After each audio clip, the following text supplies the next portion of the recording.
मित्रांनो, लग्नाची बेडी या मालिकेच्या 25 एप्रिलच्या एपिसोडमध्ये आपण पाहणार आहोत. सिंधू आणि रुक्मिणी काकू या दोघी वाद घालत असतात. त्यातच रुक्मिणी काकू सिंधूला टोमणा मारत म्हणते की घरात असं काटेरी झाड लावल्यावर त्याचे काटे टोचणारच ना, आणि त्यामुळे सिंधू अजूनच चिडते. ती म्हणते की तुम्ही मला सतत टोमणे का मारत असता. त्यावर रुक्मिणी काकू म्हणते, कारण मला फक्त तुला बघून टोमणेच सुचतात, नाहीतर माझे हात तर असे शिवशिवत आहेत ना. आणि ती सिंधूवर हात उगारते. मात्र सिंधू तिचा हात पकडते आणि ते पाहून सर्वांनाच धक्का बसतो. रुक्मिणी काकू म्हणते की आधी माझा हात सोड. तर सिंधू म्हणते, मी सोडणार नाही, तुम्ही आधी मला सांगा तुम्ही मला का टोमणे मारत असता. मात्र रुक्मिणी काकू कसाबसा तिचा हात सोडवून घेते आणि म्हणते की आता येऊ दे राघवला, मी सांगतेस त्याला तू माझ्याशी कसं वागते ते. त्यावर सिंधू म्हणते, हो सांगा, आणि त्यांना हे सुद्धा विचारा की ते माझ्याशी खोटं का बोलले. त्यावर राजश्री विचारते की काय खोटं बोलला तो तुझ्याशी, आणि तितक्यात राघव तिथे येतो. हा सर्व प्रकार पाहून तो विचारतो की नक्की काय चालू आहे इथे. तर ऋषभ त्याला सांगतो, वहिनीसाठी सर्वजण जेवायचे थांबले आहेत, मात्र वहिनी काही जेवायला येत नाही. ती का चिडली आहे काय माहीत. आणि त्यावर राघव म्हणतो की मला माहीत आहे सिंधू का चिडली आहे ते, आणि तो सिंधूला काही बोलणार, पण इतक्यात सिंधू चिडून दुसरीकडे जाऊन बसते. राघव तिची समजूत काढण्यासाठी जातो. सिंधू मात्र चिडूनच बसलेली असते. त्यामुळे राघव तिला स्टॅच्यू करतो आणि त्यानंतर पुन्हा बाहेर जातो. त्यानंतर तो खूप सारे बलून्स आणि कॅन्डी फ्लॉस घेऊन येतो आणि ते पाहून सिंधू खूपच खुश होते. तर इतर सर्वांना हे पाहून धक्काच बसतो. राणी तर त्यामुळे खूपच चिडलेली असते. तर सिंधू स्टॅच्यू असल्यामुळे राघव तिची गंमत करत असतो. त्यानंतर राघव तिला ओव्हर म्हणतो आणि सिंधू त्या बलून आणि कॅन्डी फ्लॉससाठी त्याच्या मागेच लागते. ते पाहून ऋषभ विचारतो, हे सगळं काय आहे दादा. तर राघव सांगतो, हे सर्व सिंधूला खूप आवडतं. आणि ते ऐकून राजश्री म्हणते, अरे देवा, म्हणजे तू यासाठी राघववर चिडली होतीस का. त्यावर सिंधू म्हणते, हो, थोडीशी चिडले होते, कारण राघव सरांनी सांगितलं होतं की ते सुट्टी घेऊनच घरी थांबणार आहेत आणि ते अशा अचानक बाहेर निघून गेले. त्यावर राघव सांगतो की या सर्व गोष्टी घेण्यासाठीच मी बाहेर गेलो होतो आणि त्यामुळेच उशीर झाला, सॉरी फॉर दॅट. मात्र राणी मध्येच म्हणते की राघव, तू बाहेर जाताना सिंधूला सांगून जायला हवं होतं. त्यावर इतर कोणीही काहीच बोलत नाही. तर राघव म्हणतो, जर मी तिला सांगितलं असतं तर या गोष्टी सरप्राईज राहिल्या असत्या का. त्यावर राणी विचारते, हे बलून्स आणि कॅन्डी फ्लॉस पाहून सरप्राईज व्हायला ती काही लहान बाळ आहे का. त्यावर राघव म्हणतो, now this things are differ from person to person. काही लोकांना लहान लहान गोष्टींमध्ये आनंद मिळतो, तर काही लोकांना महागड्या फॅन्सी गोष्टींमध्ये आनंद मिळतो. आणि या गोष्टींची किंमत फक्त सिंधूला माहीत आहे. आणि मला असं वाटतं की गिफ्ट काय आहे ते महत्त्वाचं नसतं, त्यामागची भावना महत्त्वाची असते. आणि या सर्व गोष्टींशी सिंधूच्या आप्पांच्या आठवणी जोडलेल्या आहेत. आणि त्यामुळे जर सिंधूला तिच्या आप्पांच्या जवळ असल्यासारखं वाटत असेल तर काय हरकत आहे. मात्र तितक्यात रुक्मिणी म्हणते की माझी हरकत आहे. आणि ते ऐकून सर्वांनाच धक्का बसतो.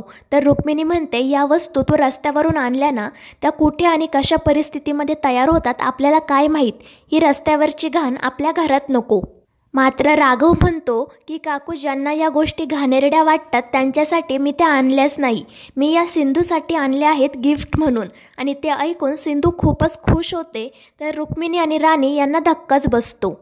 आणि त्यानंतर तो सिंधूला कॉंग्रॅच्युलेशन म्हणत त्या सर्व गोष्टी देतो. त्यामुळे सिंधू खूपच खुश होते आणि त्याला थँक्यू म्हणते. मात्र तितक्यात राखी तिथे येते. बलून्स आणि कॅन्डी फ्लॉस पाहून तीही खूप खुश होते. राखी ते कॅन्डी फ्लॉस घेत म्हणते, राघवने माझ्यासाठी आणले आहेत ना. त्यावर सिंधू म्हणते की नाही, यावेळी राघव सरांनी हे माझ्यासाठी आणले आहेत. मात्र त्यामुळे त्या दोघीही त्याच्यावरून गोंधळ घालतात. शेवटी राजश्री त्यांना शांत करत म्हणते, तुम्ही दोघी शहाणे आहात ना, मग दोघीही वाटून घ्या. त्यावर राखी विचारते, हे खरंच राघवने सिंधूसाठी आणलं आहे का, पण का बरं. त्यावर राजश्री सांगते, कारण सिंधू एका मोठ्या परीक्षेमधून भारतामध्ये 4थी आली आहे.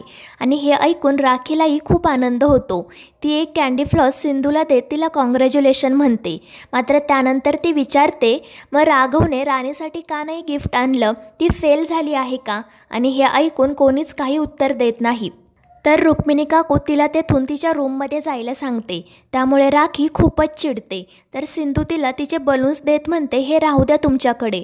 आणि त्यामुळे राखी म्हणते की सिंधू तू मला खूप समजून घेते, तू कधीच चुकू शकत नाही. आणि ते ऐकून रुक्मिणी काकू म्हणते की चला, तुझ्या गटात आता अजून एक सभासद सामील झाला. तर राजश्री म्हणते असं काही नाही आहे वहिनी. आणि त्यानंतर ती ऋषभला राखीला तिच्या खोलीत घेऊन जायला सांगते. त्यानंतर सिंधू राजश्रीला सॉरी म्हणत तिची माफी मागते आणि म्हणते की मी रागात जरा विचित्रच वागले ना. त्यावर राजश्री म्हणते माफी माझी नको मागू, रुक्मिणी काकूंची माग. आणि त्यामुळे सिंधू रुक्मिणी काकूला सॉरी म्हणत असते. मात्र रुक्मिणी काकू तिचं काहीच ऐकून घेत नाही. त्यामुळे सिंधू तिच्या गालावर पप्पी देते आणि ते पाहून सर्वांनाच धक्का बसतो. राजश्री आणि राघव तर खूपच हसत असतात. रुक्मिणी काकू खूपच शॉकमध्ये असते. ती सिंधूला म्हणते तू काय सरडा आहेस का, रुसते, रागावते, चिडून बसते आणि त्यानंतर तू माझ्या गालावर पप्पी कशी काय देऊ शकते. आधी स्वतःच मारायचं आणि त्यानंतर स्वतःच मलम लावायचं. त्यावर सिंधू हसून म्हणते काकू मी डॉक्टर होणार आहे ना, मग माझं कामच आहे मलम लावायचं. आणि त्यामुळे काकू अजूनच चिडते. त्यामुळे सिंधू रुक्मिणी काकूला मिठी मारून म्हणते तुम्ही मला माफ केलं असं म्हणा, नाहीतर मी पुन्हा एकदा. आणि त्यामुळे रुक्मिणी काकू घाबरून म्हणते की हो हो मी तुला माफ केलं. आणि हा सर्व प्रकार पाहून राघव आणि राजश्री मात्र खूप हसत असतात. त्यानंतर सिंधू कॅन्डी फ्लॉसचा एक घास राजश्रीलाही भरवते. ती राघवसोबतही शेअर करते. मात्र राघव तिला सांगतो की अगोदर राणीला दे. मात्र राणी म्हणते की नकोय मला. त्यावर सिंधू म्हणते की थोडंसं ट्राय तर करून बघा, छान आहे. मात्र राणी नकारच देत असते. पण सिंधूने हट्टच केल्यामुळे ती तिच्या हातातून त्याचा तुकडा घेते आणि रागातच बाहेर निघून जाते. त्यानंतर सिंधू रुक्मिणी काकूला म्हणते की काकू तुम्हीही थोडंसं खाऊन बघा ना. मात्र रुक्मिणी काकू म्हणते की मला नकोय या रस्त्यावरच्या गोष्टी. तर सिंधू तिच्याकडे हट्टच करत राहते. त्यामुळे रुक्मिणी काकू म्हणते आता तुझ्यासोबत आम्हीसुद्धा बालिश व्हायचं का. त्यावर सिंधू म्हणते कॅन्डी फ्लॉस खाण्यामध्ये कोणता बालिशपणा आहे. मात्र तरीही रुक्मिणी त्या कॅन्डी फ्लॉसला हात लावत नसते. त्यामुळे सिंधू म्हणते तुम्ही घ्या, नाहीतर मला पुन्हा एकदा तुमची पप्पी घ्यावी लागेल. आणि त्यामुळे घाबरून रुक्मिणी ते कॅन्डी फ्लॉस घेते आणि तेथून बाहेर निघून जाते. या सर्व प्रकारामुळे सिंधू, राजश्री आणि राघव मात्र खूपच हसत असतात. आणि त्यानंतर ते कॅन्डी फ्लॉस खाऊन सिंधू एकदम खुश होते. दुसरीकडे राणी तिच्या रूममध्ये येते. ती तिच्या हातातील कॅन्डी फ्लॉस टाकून देते. तिला सतत समोर राघव आणि सिंधू दिसत असतात. आणि त्यानंतर ती रूममधील सर्व वस्तू इकडे तिकडे फेकून देते आणि रडतच म्हणते की का राघव तू असा का वागला माझ्यासोबत. सरडा पण इतक्या लवकर रंग बदलत नाही जितक्या लवकर तू बदलला.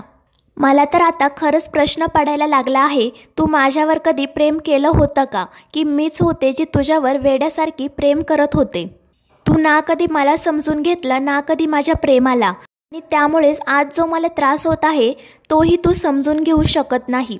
आणि शेवटी ती म्हणते की तुझ्या वागण्यामुळे मला त्रास होत आहे, मात्र यापुढे हा त्रास तुलाही भोगावा लागेल. त्यानंतर रात्री राघवच्या पायामध्ये अचानक क्रॅम्प येतो. तर सिंधू लगेच उपचार करून त्याला ठीक करते. त्यामुळे राघव तिला थँक्यू म्हणतो. तर सिंधू म्हणते थँक्यू म्हणायची काही गरज नाही, ही माझी ड्युटीच आहे ना, शेवटी डॉक्टर होणार आहे मी. आणि तुम्ही तर माझ्यासाठी किती काय काय करता, मग मी तुमच्यासाठी एवढीशी गोष्ट तर करूच शकते ना. आणि ते ऐकून राघवला खूप आनंद होतो. आणि त्यानंतर ती राघवला म्हणते की खरं तर मी तुम्हाला थँक्यू म्हणायला हवं, कारण तुमच्यामुळे आज माझा दिवस खूप आनंदात गेला आहे. त्यावर राघव म्हणतो प्लेजर इज माईन. आणि मला तर तुझं खूप कौतुक वाटतं, तू किती छोट्या छोट्या गोष्टींमध्ये खुश होते. त्यावर सिंधू सांगते हे आप्पांनी शिकवलं आहे मला, लहान लहान गोष्टींमधून आनंद मिळवायला. आप्पांनी मला शिकवलं आहे की आपण आपल्या आयुष्यातील प्रत्येक क्षण बिनधास्त एकदम हसतमुखाने जगायला हवा, कारण खरा आनंद तर त्यातच असतो. आणि त्यावर राघव म्हणतो खरं आहे, मलाही असंच जगायला आवडतं. आणि तू हे असं सारखं सारखं थँक्यू म्हणू नको, कारण हे सर्व मी माझ्या आनंदासाठी केलं आहे. त्यावर सिंधू म्हणते म्हणजे. तर राघव म्हणतो कारण जेव्हा तू खुश असते तेव्हा मलाही आनंद होतो. आणि त्यानंतर तो म्हणतो तुला इतके छान मार्क्स मिळाले आहेत, तुला काहीतरी मोठं गिफ्टही द्यायला हवं. मात्र सिंधू म्हणते की त्याची काही गरज नाही, मी इतकंही काही केलेलं नाही, फक्त आप्पांचं स्वप्न पूर्ण करण्याच्या दिशेने आणखी एक पाऊल टाकलं आहे. आणि तुम्हीच म्हणताना छोट्या छोट्या गोष्टींमध्येही खुश होते मी, मग काय गरज आहे या मोठ्या गिफ्टची. आणि सिंधूचं हे बोलणं ऐकून राघव तिच्याकडे कौतुकाने पाहत राहतो. तर मित्रांनो, या मालिकेच्या पुढील भागांमध्ये आपण पाहणार आहोत, राजश्री रुक्मिणीला सांगते की सिंधू देशात चौथी आली आहे ना, आणि त्या आनंदात मला असं वाटत आहे की उद्या गरिबांना अन्नदान करावं. तर त्यामुळे रुक्मिणी ऋतुजाला म्हणते की त्या सिंधूसोबत त्या राजश्रीलाही धडा शिकवायला हवा.